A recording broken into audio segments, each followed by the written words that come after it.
Muy buenas a todos, espectadores de Estado de Alarma. Estamos hoy con Nacho Martínez de Velasco, que es el hijo de un grandísimo periodista de la agencia EFE que ha fallecido víctima del coronavirus. ¿Cómo te encuentras, Nacho? Y primeramente trasladarte las condolencias de parte del programa por el fallecimiento de tu ser querido. Pues muchísimas gracias, lo primero, por darnos voz a las familias y poder contar lo que está ocurriendo. Nos encontramos lógicamente mal, pues sobre todo por, lógicamente, perder a tu padre es muy duro, o a tu marido, pero lo realmente gravoso de la situación es cómo ha ocurrido todo, las negligencias que desde el principio se producen. Mi padre lucha aproximadamente un mes contra el virus, siguiendo la ola de negacionistas, entre ellos el gobierno y los principales medios de comunicación, no nos hace caso y no se pone a salvo a tiempo. Hace vida normal y cuando por fin decide venir con nosotros a mi casa, ya es tarde. Durante su enfermedad... ¿Tu padre trabajaba en la agencia EFE? ¿Qué cargo tenía? Mi padre fue muchos años redactor jefe en ese medio de comunicación y ha colaborado en otros muchos. También ha publicado libros, investigó mucho el tema de la pederastia de la Iglesia y otros temas relevantes. ¿Y en el momento en el que le pilla la enfermedad, él estaba trabajando en EFE? No, mi padre lleva jubilado unos 4 años aproximadamente ya, y pues ahora está en el mejor momento, disfrutando un montón, todo el día con mi madre y con mi hijo. Estaba encantado con él y bueno, y de golpe, hace un mes y pico estábamos de viaje toda la familia, para que te hagas una idea. Estaba perfectamente bien de salud. ¿Dónde creéis que se pudo contagiar? ¿Tuvo algún contacto con alguna persona? Sí, en la semana, una semana antes aproximadamente del 8M y todo esto, viendo la situación, yo ya les dije de que viniesen a casa. Y pues yo vivo en el campo en Madrid, pero vivo en el campo y mis vecinos tengo ganado y un río al lado, para que te hagas una idea, no tengo vecinos. Entonces les dije de que viniesen aquí, que estábamos bien, que había habitaciones y que aquí estarían más alejados de la pandemia. Entonces mi padre siempre ha sido terco y no quería pues abandonar su rutina, su libertad, como cuento en la carta. Y esa semana es en la que él coge el virus. Él hace vida normal, pues queda con familiares, queda con amigos, una cafetería, otra, pues en cualquier sitio lo pudo coger. Además, en la zona en la que vive, se ha declarado el epicentro en España, vive muy cerca del Gregorio Marañón. Entonces, como comprenderás, es fácil. ¿Qué te lleva a escribir la carta? O la carta que la hemos leído y publicado, descargas muchos sentimientos. ¿Te ha costado hacer esa carta?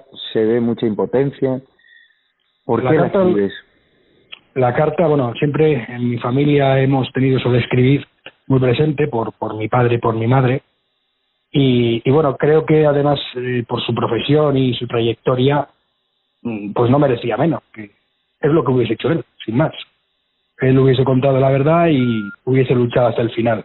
Lo hicimos con él en vida, luchamos todo lo que pudimos, tanto antes como durante y después hay que seguir haciéndolo, por él y por el resto de españoles y personas que al final pues han fallecido, en muchos casos por negligencias y por no cerrar a tiempo, por no seguir indicaciones. Y yo he oído en mis carnes decir, oye, que hay que cerrar ya con China, hay que cerrar, y te llamaban de todo, eras un radical y estamos ahora, pues como estamos, el país del mundo con más muertos por millón de habitantes. ¿Has derramado muchas lágrimas escribiendo esa carta? No, la verdad que he procurado, creo que ahora no es tiempo de llorar, creo que es tiempo de que actuemos. Y esto lo pienso tanto por el resto de familias, que son más de 40.000, que estarán, pues imagino, destrozadas como lo estamos nosotros, pero hay que sobreponerse, también va por el resto de ciudadanos, hay que sobreponerse y hay que actuar. ¿Has hablado de negligencias? ¿Negligencias de quién? Y sobre tu padre, ¿crees que esta presunta negligencia le han costado la vida a tu padre? Sí, eso cualquiera que lea la carta, que pueden ver en vuestro programa o en la web, tiene todos los detalles de lo que pasó. Con él personalmente, evidentemente, se podría haber hecho de otra manera, no sé si salvado, porque yo no sé al final, eso nunca lo sabremos, pero desde luego se perdieron en total más de 2 semanas cuando él estaba enfermo que no se le atendió. Luego, por eso, llegó a perder una pierna. Superó esa operación, que fue muy dura, la superó, y 7 días después, cuando ya teníamos todo organizado para que tuviese la vida tan normal como hasta ahora, en cuanto a medios y demás, como os podéis hacer una idea, pues 7 días después el pobre hombre no aguanta más y fallece. Porque para el que no haya leído la carta, ¿cómo se suceden los hechos? Pues vamos a ver, mi padre, la lucha más o menos contra la enfermedad dura unos 26 días aproximadamente, no llega al mes. Como os decía, al principio intentamos que venga, cuando ya lo ha cogido, ¿vale? Lo tenemos en casa y a través del número de teléfono que se facilitaba en los medios y demás, y las administraciones públicas, pues a través de ese teléfono un médico, la verdad que muy bien, todo lo que se podía hacer a través de teléfono, una vez al día, pues le daban indicaciones, le veían qué tal estaba, y mi padre estaba con mucha fiebre, fiebres altísimas, y además él en concreto nunca supera los 37 y pico, y ya con eso está el hombre fatal. Y fiebres pues altísimas, luego también empezó con temas respiratorios, y nada, cuando ya un día, aunque el médico seguía tratándole por teléfono, le cogemos, le metemos en el coche y lo llevamos al hospital. Lo ingresan falta de oxígeno, con fiebres aún muy altas, y 4 días después, no creo que llegase, le devuelven a casa sin la heparina que necesitaba para combatir los trombos que se habían generado por el COVID-19 y que sí le habían dado en el hospital. Le traen, para que te hagas una idea, con una bombona de oxígeno. Punto. Y lo dejan aquí. 3 o 4 días después, ya pues, es que yo no concebía que tenerla ahí abajo, o sea, en mi casa, no se puede morir aquí. Entonces, al final, pues le volvemos a llevar en el coche, le vuelven a ingresar amoratado, pero no le intuban por la edad que tiene. Que no voy a poner, lógicamente, a ningún médico, a nadie, porque es de verdad un trato ejemplar con lo que han tenido que vivir ellos también y el riesgo que corren y han corrido y hemos corrido todos por esta gestión que estamos teniendo, pero fue así, es que no le pueden entubar porque mi padre tiene 67 años y tiene pues patologías leves, pero tiene patologías de corazón, una pequeña operación de unos stents que se le pusieron hace años ya. No fumaba, era un hombre que se cuidaba, todos los análisis perfectos, pero bueno, no daba con la nota de corte, por así decirlo. Entonces lo que le saldría a cualquiera y, oye, ¿qué podemos hacer? Si aquí no le vais a entubar y no va a haber UCI, ¿cuánto tiempo disponemos? Nos dicen que unas pocas horas, y bueno, pues imagínate, en 4 horas llamamos a todas las clínicas habidas y por haber, tanto públicas como privadas, a toda la familia, y al final, pues gracias y hay que decirlo también, a la sanidad privada y a todas estas personas que nos movimos, nos llegamos a personar en el hospital del IFEMA, por ejemplo, en el hospital militar, para que te hagas una idea, pues conseguimos una cama y una UCI justo a tiempo. Nada más llegar, por 20 minutos, entra en estado un poco más crítico, como se temía, y le tienen que intubar. Allí se puede hacer, tiene su cama, pum, pum. ¿Qué ocurre? Que, como no se había atendido a tiempo, lo primero que ocurre, y que es lo definitivo al final y lo que a todas voces pues le ha generado la muerte, es el hecho de que tiene que perder una pierna. Al no haberle dado la heparina en casa, yo es lo que tengo para mí y lo que cualquiera con sentido común me está diciendo que debe ser. Gente que también sabe del tema. Esa semana fue crucial, pierde una pierna y ahí, al estar tan débil por el coronavirus, pues debe coger otra infección y a los 7 días finalmente fallece. ¿Cómo fue su fallecimiento? O sea, ¿pudisteis despedirlo? Nada, en absoluto. Esto, bueno, como cualquier otra víctima de las que han muerto en el hospital, porque aquí tienes 2 opciones, o morirte solo en una habitación o morirte en un hospital, en muchos casos en un pasillo.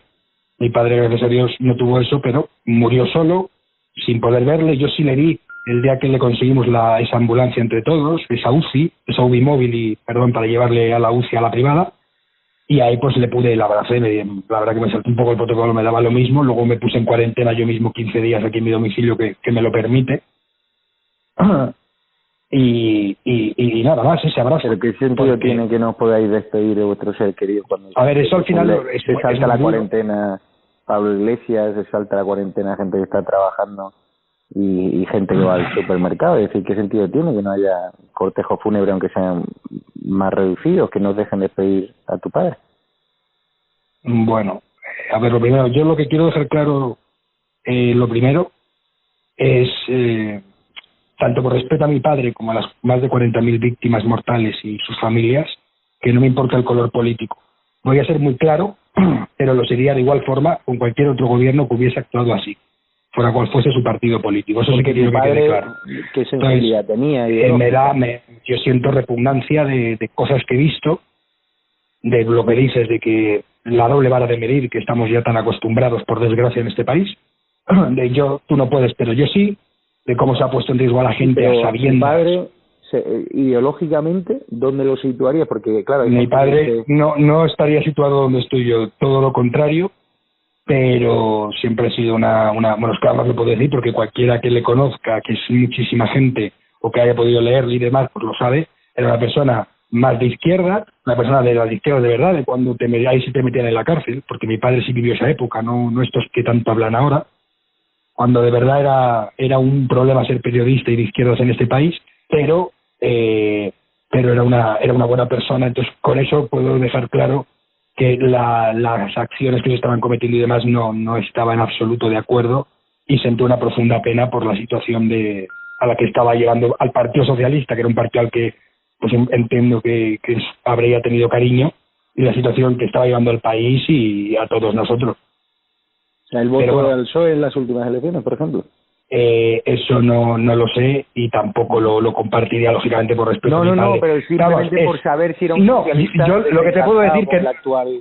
A ver, desencantado con Sánchez, yo creo que cualquier persona cabal y que se esté informando, porque también hay mucha gente que no está informada porque no quiere, que yo tampoco lo justifico, porque creo que es una obligación, igual que podemos votar, es una obligación votar, pero votar a conciencia, sabiendo lo que porque yo no entiendo a la gente que se ha sorprendido de los pactos, digo, pero bueno, tú les ves, es que se les ve venir, pero tampoco hay que ser un lince. Pero insisto que dejando mal el color político, mi padre no estaba de acuerdo con Sánchez, esto sí lo digo porque es así, y con la gestión, lo que él vivió de la gestión del coronavirus, al final no estaba en absoluto de acuerdo, y con tantas otras cosas más que insisto, que es que cualquier persona y tantísimos socialistas de mismos varones y demás han estado en contra, porque son salvajadas que se están haciendo una constitución que nos han parado a todos durante un montón de años, que hemos vivido muy bien, y se están produciendo cosas a diario que atentan contra las libertades fundamentales básicas de cualquier ciudadano, contra la libertad a la información, la libertad a la protección, que ahí sí me quería extender más en cuanto a los sanitarios. Las primeras veces no tenían ni siquiera, que les llevé, no tenían ni siquiera guantes, no tenían ningún medio. Esa gente, yo tengo familiares que son farmacéuticos, que lo están pasando fatal, que se han infectado todos en una farmacia, y aquí nadie hace test, aquí nadie de los que deben hacerlo. Insisto, porque sí que en medios como el tuyo, que ojalá funcione muy bien y haya muchos más, de verdad lo deseo, porque tenemos que tener más información que la que nos obligan a comprar y que pagamos con nuestro sudor, con nuestros impuestos, que es surrealista.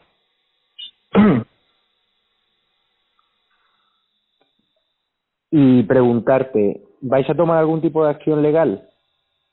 Pues sí, Javier, yo personalmente estoy dispuesto y creo además que hay que hacerlo, todas las acciones que se puedan, y dentro de la ley hay que hacerlas. Si son denuncias, perfecto, hacer cargo lógicamente a los costes derivados de esas denuncias, a las fianzas que imagino que se impondrán y demás, pero también hay que salir después a la calle, hay que estar en los medios de comunicación, hay que dar la cara. Insisto, ya no es por mi padre, son 40.000 víctimas mortales con sus familias de las que estamos hablando. Estamos hablando de un montón de gente con incertidumbre, que no sabe cuándo se va a cobrar la nómina, toda la gente que está en los ERTES que aún no se han aprobado mayoritariamente. Hay gente que no sabe cuándo va a cobrar, gente que no sabe qué va a comer mañana. Hay muchos autónomos que no saben qué van a comer mañana.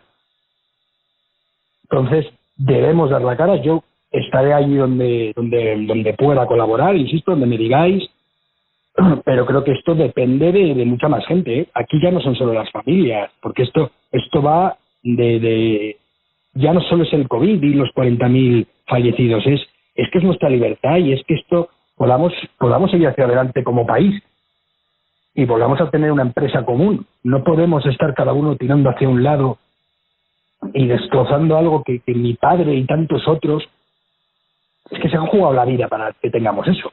Y van a venir estos a hablarnos de libertad, de democracia, de franquismo. Yo tengo 30 años, ¿qué me vas a hablar a mí de Franco?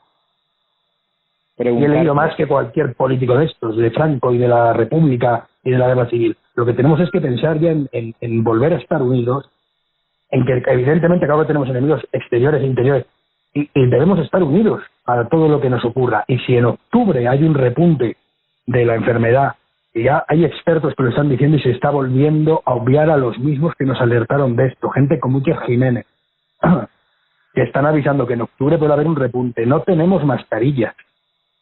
Yo he intentado a través de mis proveedores habituales acceder a ese material que compro siempre. No hay material, no hay test. Si no hay test no se puede salir, aunque ayer dijese Simón por la noche que sí, que no pasaba nada, que no hacían test, no hacían falta los test masivos, porque son unos incapaces. O sea, yo me ofrezco a comprar test, si hace falta, yo me ofrezco a colaborar en la compra de material. Estoy seguro, es mi trabajo que lo hago mejor que cualquiera de estos. Vale. No podemos seguir así. Sí, y por último, ¿qué te hubiese gustado pedirle o sea, decirle a tu padre algo que no le hayas podido decir, que te hubiese gustado decirle? Pues bueno, yo creo que las últimas líneas de la carta, eso es lo que le volvería a decir. Ahí creo que con eso define todo lo que he aprendido de mi padre y por lo que hay que luchar. Si queréis que las leo, sí, si queréis os las leo. Me enseñaste muchas cosas, papá, que la verdad y el deber estaban por encima de todo y que en la vida había que proteger a quien no podía hacerlo por sí mismo. Me enseñaste que el miedo era el mayor enemigo de la libertad y que uno debía ser fiel a los suyos y a sus pilares siempre, sin importar el rival o la magnitud de la lucha.